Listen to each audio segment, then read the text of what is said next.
Welcome back to the Sports Source. This segment brought to you by Safety Systems. Security systems for your home or office, life safety systems from nurse call to monitoring, and annual testing for your business's fire and safety systems, which you have to do if you're a business. Safety Systems can provide it. Safety Systems can do it. VFL JJ Surlis can do it for you. Give him a call this week. Give them a check on safetysystems.com. Get in touch with them. You'll be very happy you did. I've been working with them for many, many years. They've been in business for more than 2 decades now. There's a reason their sign is on doors all over East Tennessee. Safety Systems. Okay, going to try and cover a lot of stuff here. I got one question for each of you, pick some different matchups, and then if we still have time, I'm going to get the places that you think Tennessee holds the advantage over Florida. So I will start with something that Josh just talked about in that last segment, and that is scrambling quarterbacks. That was a scary number. Guys ran all over Tennessee last year. Marlon, have you seen enough from Tennessee's defense this year that you feel better about them handling scrambling quarterbacks, and Anthony Richardson in particular? Yes, because I just saw this past weekend where we handled a running quarterback. We did pretty good against him. He wasn't able to hurt the defense. They only got, 3 points out of it, even though it's Akron. We know that running quarterbacks have hurt us in the past, and the emergences of Aaron Beasley inside, I think yes. Okay, there you go. Advantage Tennessee. Jimmy, the Vols live by the big play. Last year they had 30 pass plays of 30 or more yards. This year they already have 10. They had 6 last night as they just went all over the place on top of Akron. But when it comes to guarding Tillman, if he's healthy, McCoy, Hyatt, does Florida have the horses to do that? They've only allowed 2 pass plays of more than 30 yards so far this season. Is the deep ball going to be an advantage for Tennessee, or do you think Florida can cancel that one out? I think Florida can cancel it out. Typically their secondary is really good. And if you don't have Tillman, I think they will focus more on taking Hyatt out of the big play.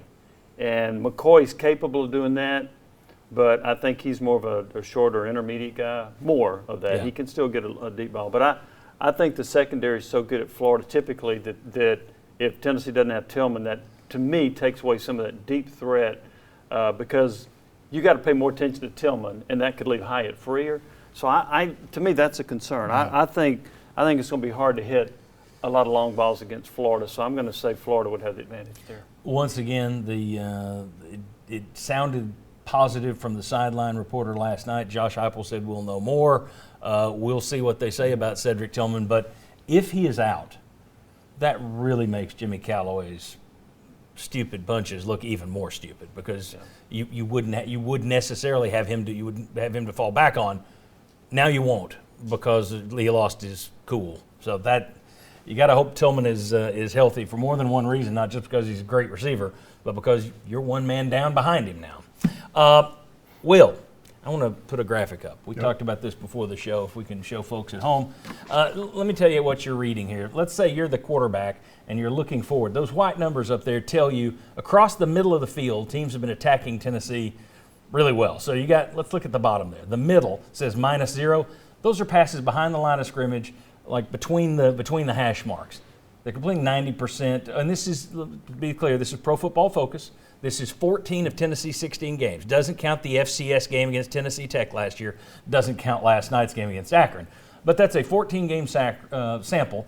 90% of those passes, those are just little dump-offs to the running back screens. Okay. 0 to 9 yards. Teams are completing 69%, 869, 9 touchdowns, 1 interception. You move down the field, you would think it would drop considerably. 55%, 848 yards, 5 touchdowns, 3 interceptions. 20 yards down the field in the middle, basically throwing right into the teeth of your safeties. 60%, basically, 59% completions. If you look down at the orange numbers, this is all the passes past the left hash, all the passes past the right hash, and all the passes in the middle. 61%, 600 yards to the left, 63%, 700 yards to the right, 70% completion, 2,400 yards over the middle. Will, is it a concern for you going into the Florida game? Now, Anthony Richardson has not looked like a good passing quarterback, but when you're looking at those short and intermediate across the middle, is that a concern? It is a concern because, I don't think – our linebackers are playing better, but I don't think they're specifically good in pass coverage. And they're blitzing them a lot. And so that is going to open up the middle in a lot of cases for these plays. And so I do think it is a concern. I've always said, if I'm the offensive coordinator, what I'm going to be looking at is how do I get one of these linebackers matched up with a guy that I want? And that's where I'm going. And that's my first read every single time. And so, where Tennessee's got to look at this is how do I use those guys? How do I cover for them? I'm blitzing them more. That still gives you more freedom and more open opportunities in the middle of the field. So it is a challenge. I think it's just one of those things Tennessee's got to say, hey, this isn't our strength. How do we win around it? How do we get there without it? And that's where you've got to look, because you just don't have a great, zone team, middle linebacker kind of guys that really know how to play the field there. And so it's open for you. All right, guys, where does Tennessee have an advantage over Florida? Quarterback. Yeah. So if we're putting, they're not opposite each other, but quarterback versus quarterback. Yeah, I trust Hendon Hooker more than I do Anthony Richardson. Richardson is a great athlete. We've touched on that, and he may play brilliantly against Tennessee Saturday, but I trust Hendon Hooker to play well. More tackles than touchdown passes this year for Anthony Richardson so far. He's got 3 tackles on the year I saw this morning and no touchdown passes. He threw an interception in the end zone last night that was just mind-numbingly stupid. So we'll take it. I'm a lot more scared of his legs than I am his arm. Yep. Now watch him throw for 400 in typical goofball fashion when you play Florida. Quarterback is his advantage. Where does Tennessee have an advantage? I'm going to say I think defense is a wash. I think Florida's defense, they're going to always carry a decent defense. Tennessee, I think we're still working through some things defensively, even the emergence of Aaron Beasley. So I'm going to probably say I'm going to go wide receiver if Cedric Tillman's healthy. And here's the reason why I say that. You've got Hyatt, who's now coming into his own. I think he's understanding how to play the position, what Heupel wants from him. So you're seeing him have a really good year. And I like the fact that he's downplaying it, which means in his mind he understands he's got a lot more to go. Brew McCoy is showing up. Like I said, I think he's a possession guy, over the middle type stuff. That's Brew McCoy. And then I would say what they don't have is a Cedric Tillman. Cedric Tillman is deep ball. Somehow this guy ends up open all the time down the field. He's got a really good route running tree. And then also the way he goes up and get the football. So I'm going to say advantage point on my end is at wide receiver if Tillman's healthy. Will, where's Tennessee got an advantage? I think offensive coaching. I think just right now, I think they've got a better scheme, pace, everything else right there. I think they're going to get their points. So I think right now you have to say that the offensive side of the ball and the coaching, you got an advantage against Florida. I want to see if Napier shakes up his offense at all, because it's a lot of window dressing, a lot of motion, but it still goes back to it's like 40% RPO and inside zone runs. 40% RPO, and then the inside zone runs are a ton of it's.